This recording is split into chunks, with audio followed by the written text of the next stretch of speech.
Mom, oh no, this can't be. Grace's voice cuts through the quiet evening, jolting me from my thoughts as I prepare dinner in the kitchen. My heart races as I rush to the living room, fearing the worst. Grace, honey, what's wrong? I ask, my voice trembling slightly. I find my 10-year-old daughter standing by the lamp, her face pale and her eyes wide with fear. There's something weird in the lamp, Mom, she whispers, pointing at the base of the lamp with a shaky finger. I approach the lamp cautiously, my mind spinning with possibilities. As I examine the base, I notice a small, unfamiliar device attached to it. A chill runs down my spine as realization dawns on me. Is that a wiretap? I mutter under my breath, my heart sinking. Grace looks up at me, her eyes filled with confusion and fear. What's a wiretap, Mom? I take a deep breath, trying to compose myself for my daughter's sake. It's something that people use to listen to other people's conversations without them knowing, I explain gently, pulling her into a reassuring hug. As I hold Grace close, my mind races with questions. Who would do this to us? Why would someone invade our privacy like this? A sense of violation and anger begins to build inside me, but I push it down, focusing on comforting my daughter.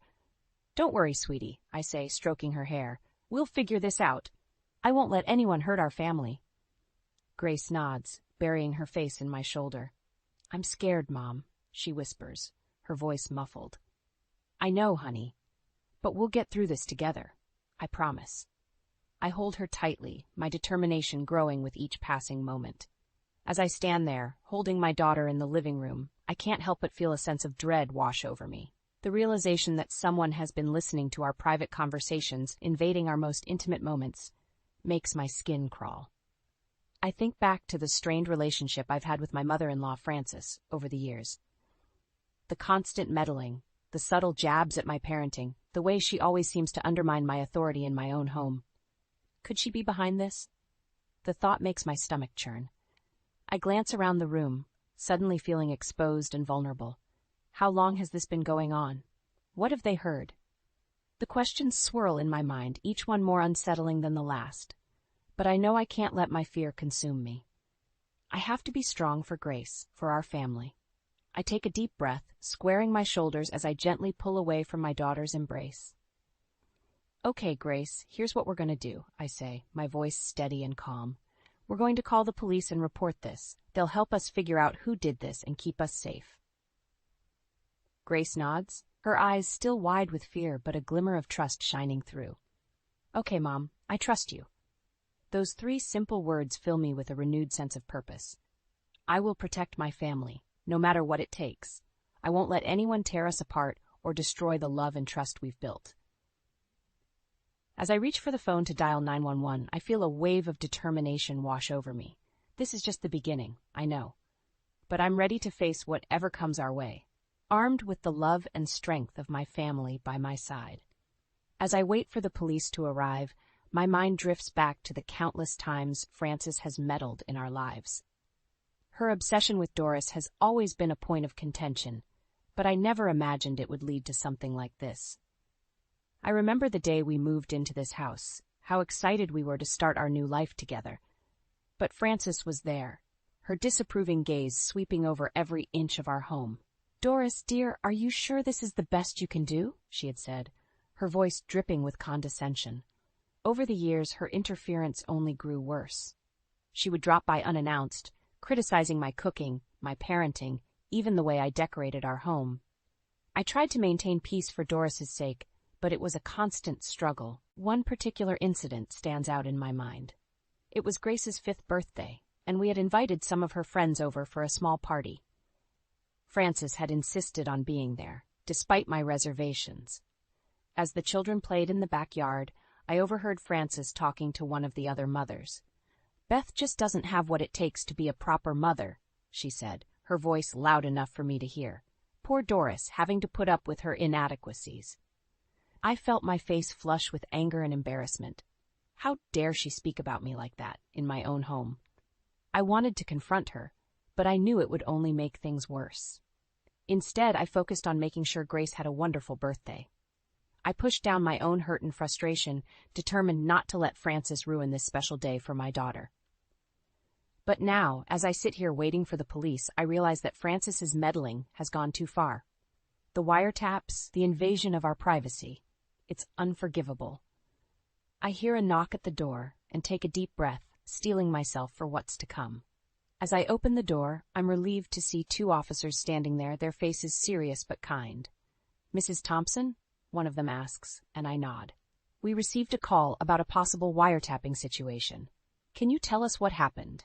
I invite them in and begin to explain, my voice shaking slightly as I recount the events of the evening. They listen intently, taking notes and asking questions.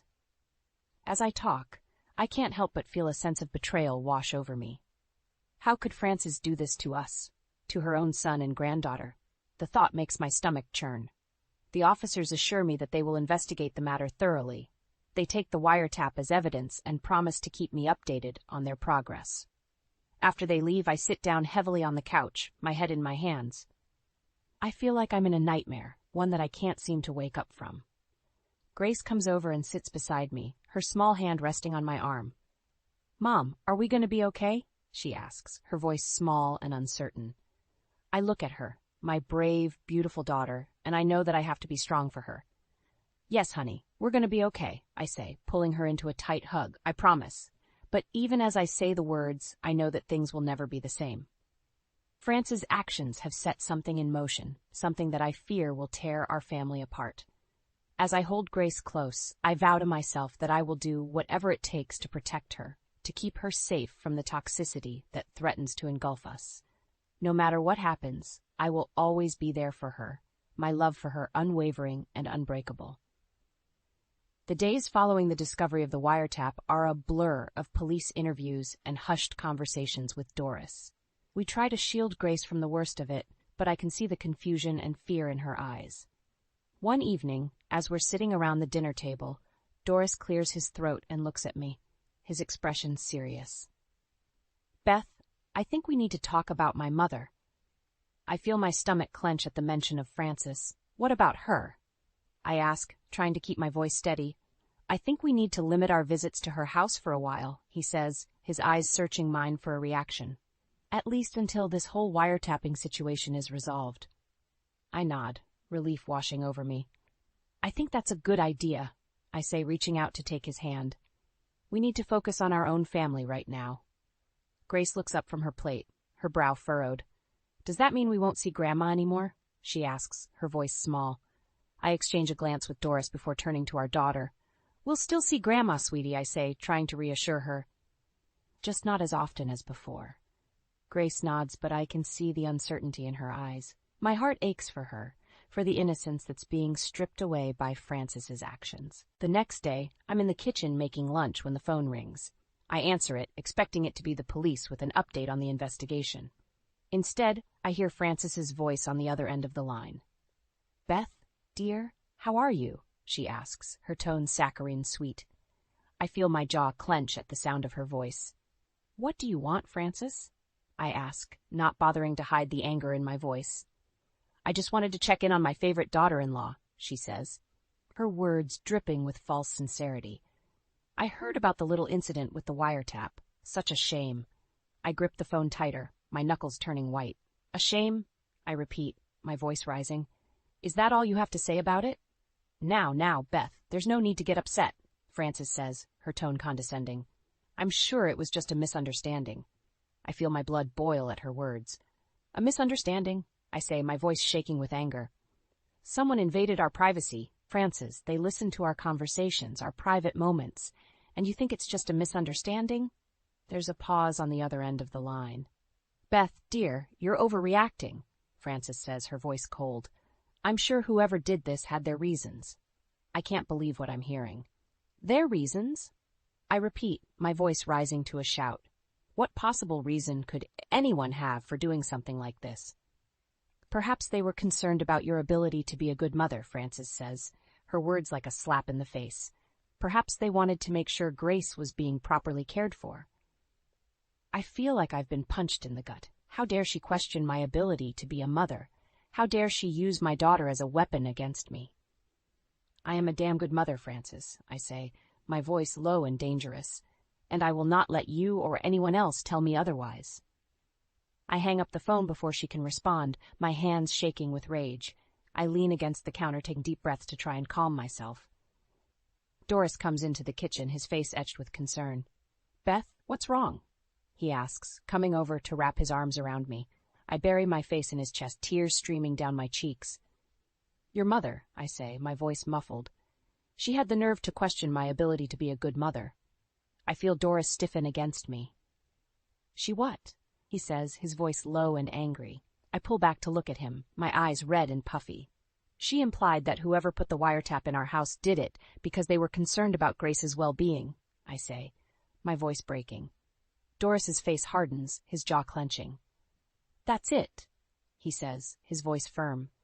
"We need to distance ourselves from her, Beth, for our own sanity." I nod, relief and gratitude washing over me. "Thank you," I whisper, burying my face in his chest once more. As we stand there, holding each other in the kitchen, I know that we've reached a turning point.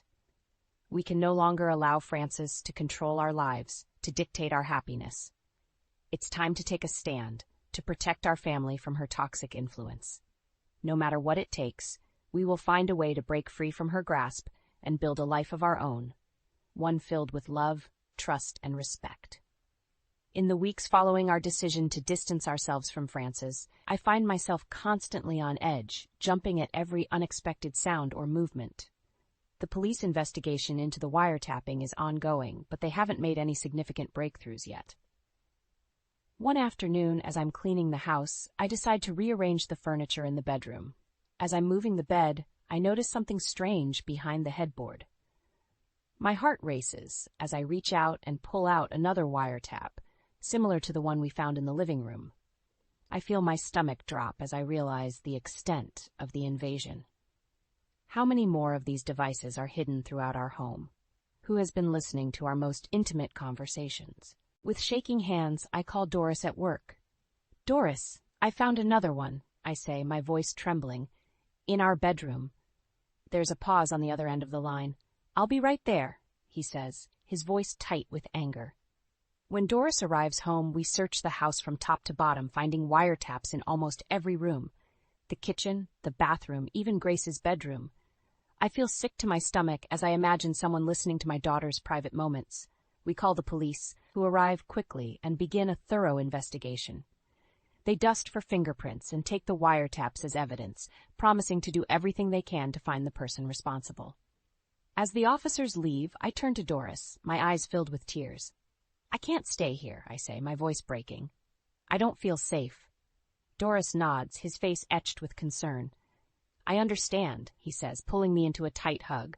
"We'll figure something out." We decide to send Grace to stay with my parents in a nearby town while we deal with the investigation. It breaks my heart to be separated from her, but I know it's for the best.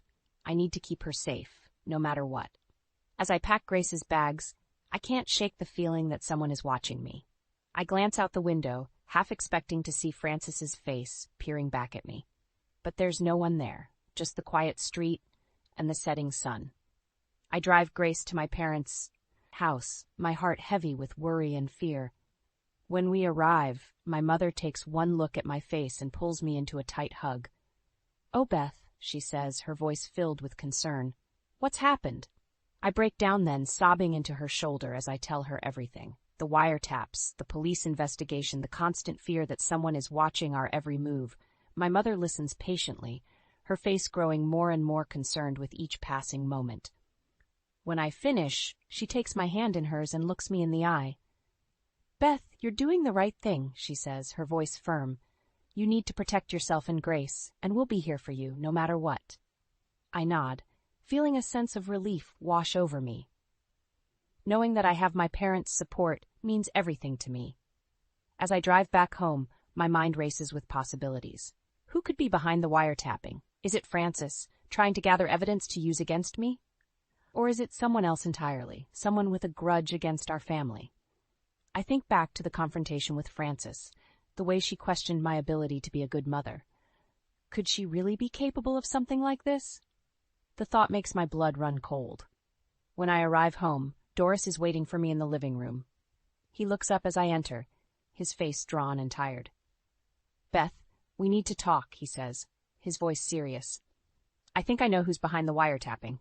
I feel my heart skip a beat as I sit down beside him. Who? I ask, my voice barely above a whisper. Doris takes a deep breath, his eyes meeting mine. It's my mother, he says, his voice heavy with emotion. I think she's been spying on us, trying to find a way to tear our family apart.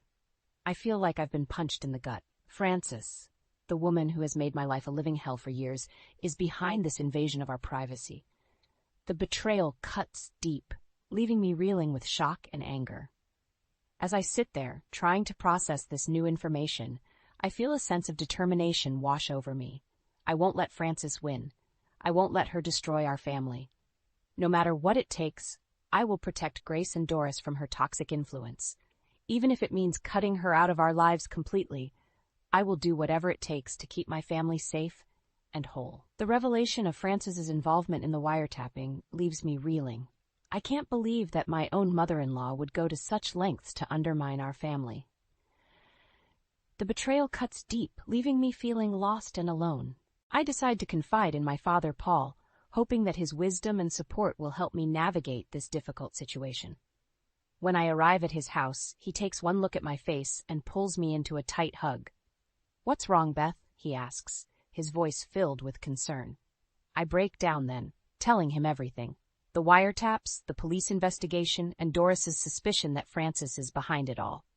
My father listens intently, his face growing more and more serious with each passing moment. When I finish, he takes a deep breath and looks me in the eye. "Beth, I know this is hard, but you need to stay strong," he says, his voice firm. "You have to protect yourself and Grace, no matter what." I nod, feeling a sense of determination wash over me. "I know, Dad, but I don't know what to do. I feel like I can't trust anyone anymore." My father takes my hand in his eyes filled with compassion. "You can trust me, Beth. I'll always be here for you, no matter what." We decide to return to my house together, hoping to find some clues that might help us uncover the truth. When we arrive, the house is quiet and still, with no sign of Doris or Grace. As we make our way through the rooms, I can't shake the feeling that something is off. The air feels heavy with tension, and I find myself jumping at every unexpected sound. Suddenly, I hear a noise coming from the bedroom. My heart races as I push open the door, my father close behind me. There, crouched by the bed, is Doris. He looks up at us, his face pale and his eyes wide with fear. "Doris, what are you doing?" I ask, my voice shaking. He stands up slowly, his hands trembling. "Beth, I can explain," he says, his voice barely above a whisper. I look down at his hands and see that he's holding one of the wiretaps. My stomach drops as I realize what's happening. "Doris, you set this up with your mother?" I ask, my voice rising with anger. He shakes his head frantically. "No, Beth, I swear. I found it here, just now. I was going to remove it." I feel my father's hand on my shoulder, steadying me. "Doris, I think you need to tell us the truth," he says, his voice calm but firm. Doris takes a deep breath, his eyes filling with tears. "It was my mother," he says, his voice breaking. "She convinced me that Beth was cheating on me, that she was an unfit mother. She said she had proof." I feel like I've been punched in the gut. "And you believed her?" I ask, my voice barely above a whisper. Doris nods, his face etched with shame. "I'm so sorry, Beth. I never should have doubted you. I let my mother's lies cloud my judgment." I turn away from him, my heart breaking into a million pieces. The betrayal is too much to bear, the pain too deep to ignore. My father steps forward, his face hard with anger. "Doris, I think you need to leave," he says, his voice leaving no room for argument. Doris nods, his shoulders slumping in defeat. "I understand," he says, his voice heavy with regret. "I'll go."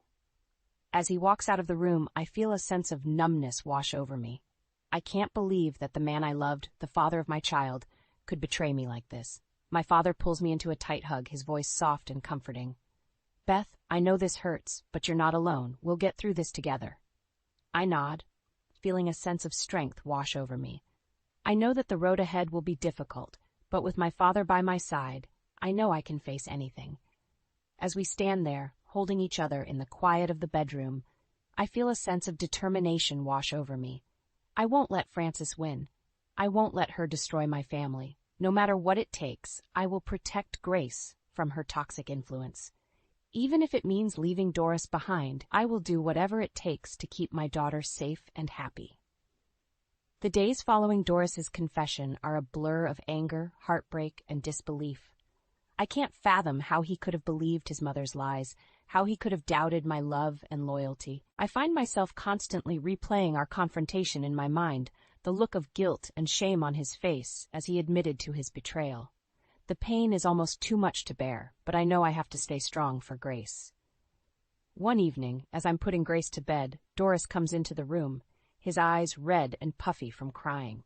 "Beth, can we talk?" he asks, his voice barely above a whisper. I nod, tucking Grace in and kissing her forehead before following Doris out of the room. We sit down on the couch, the tension between us palpable. "Beth, I'm so sorry," Doris begins, his voice breaking. "I never should have believed my mother's lies. I never should have doubted you." I feel my anger rising, my voice shaking as I respond. "How could you, Doris? How could you think I would ever be unfaithful to you? How could you let your mother manipulate you like that?" Doris hangs his head, his shoulders slumping in defeat. "I don't know, Beth. I was weak. I let her get inside my head, and I didn't trust my own instincts." I shake my head, tears streaming down my face. "Do you have any idea how much this hurts, Doris? How betrayed I feel?" He nods, his own tears falling. "I know, Beth. I know I've hurt you deeply, and I'll never forgive myself for that." We sit in silence for a moment, the weight of his betrayal hanging heavy in the air. Finally, I take a deep breath and look him in the eye. "I need to know everything, Doris. What exactly did your mother tell you? What made you believe her?" Doris takes a shaky breath, his voice barely audible. "She told me that the neighbors had seen you with another man, that they had proof of your infidelity. She said that you were an unfit mother, that you were neglecting Grace." I feel my heart shatter into a million pieces. "And you believed her? Without even talking to me first?" Doris nods, his face etched with shame. "I'm so sorry, Beth. I was a fool. I let my mother's words poison my mind, and I didn't trust in our love." I stand up, my body shaking with anger and hurt. "I can't do this anymore, Doris. I can't live with someone who doesn't trust me, who lets his mother control our lives." Doris stands up, his eyes wide with panic. "Beth, please, I'll do anything to make this right. I'll cut my mother out of our lives completely. I'll go to therapy. I'll do whatever it takes to earn your trust back." I shake my head, my voice firm. "It's too late, Doris. The damage has been done. I need to protect myself and Grace from this toxic environment." I walk towards the door, my heart breaking with every step. "I'm taking Grace, and we're going to stay with my parents for a while. I need time to think, to figure out what's best for us." Doris falls to his knees, his voice desperate. "Beth, please don't go. I love you. I can't live without you and Grace." I turn to face him, my eyes hard. "You should have thought of that before you let your mother destroy our family." With that, I walk out the door, my heart shattered, but my resolve strong. I know that the road ahead will be difficult, but I also know that I'm doing what's best for myself and my daughter. As I drive to my parents' house, Grace sleeping peacefully in the back seat, I feel a sense of clarity wash over me. I know that I deserve better than a husband who doesn't trust me, who lets his mother control our lives. I vow to myself that I will build a new life for Grace and me, one filled with love, trust, and respect. No matter what it takes, I will protect my daughter from the toxicity that threatens to engulf us. And as for Frances, I know that she will face the consequences of her actions. I will make sure that the truth comes out, that everyone knows the extent of her manipulation and deceit. But for now, I focus on the road ahead, on the promise of a brighter future for Grace and me. I know that we will emerge from this stronger, more resilient than ever before. Settling into life at my parents' house is a challenge, but their unwavering support and love make it easier to bear. Grace seems to be adjusting well, finding comfort in the familiar surroundings and the doting attention of her grandparents.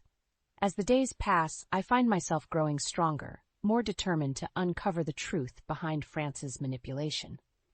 With my father's encouragement, I decide to confront the neighbors who were allegedly spreading rumors about my infidelity. Armed with a newfound sense of purpose, I make my way to the first neighbor's house, my father by my side.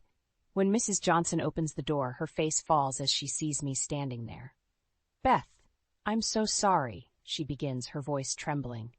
"I never meant to cause you any harm." I take a deep breath, trying to keep my anger in check.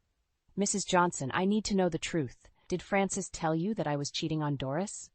She nods, her eyes filling with tears. She did. She said that she had proof that she had seen you with another man. I feel my heart sink, the weight of Frances's lies crushing me. And you believed her? Without even asking me first? Mrs. Johnson hangs her head in shame. I'm so sorry, Beth. I should have known better. Frances can be so convincing, and I let myself get caught up in the gossip. I nod, my anger slowly giving way to a sense of betrayal. Do you have any idea how much damage your words have caused, how much pain you've inflicted on my family? She shakes her head, tears streaming down her face. I'm truly sorry, Beth. I never meant to hurt you. I'll do whatever I can to make this right. My father places a comforting hand on my shoulder, his voice calm and steady. Thank you for your honesty, Mrs. Johnson. We appreciate your willingness to set the record straight. We leave her house, my heart heavy with the knowledge of just how deep Frances' manipulation runs. As we make our way to the other neighbors' homes, the story remains the same. Each one admits to being taken in by Frances's lies, to spreading false rumors without any proof. By the end of the day, I'm exhausted, my mind reeling from the extent of Frances's deceit. But I also feel a sense of vindication, knowing that the truth is finally coming to light. When we return to my parents' house, I find Grace waiting for me, her face etched with concern. Mom, are you okay? She asks, wrapping her arms around me. I hug her tightly, my voice thick with emotion. I will be, sweetie, I promise. That evening, as I tuck Grace into bed, I hear a knock at the front door. My father answers it, and I hear the sound of raised voices coming from the living room. I make my way downstairs, my heart racing as I see Frances standing there, her face twisted with anger. How dare you turn the neighbors against me? She spits, her eyes blazing with fury. I feel a surge of strength coursing through me, my voice steady and calm. I didn't turn anyone against you, Frances. You did that yourself, with your lies and manipulation. She scoffs, her voice dripping with disdain. You've always been jealous of my relationship with Doris. You've been trying to turn him against me for years. I shake my head, my voice rising with each word.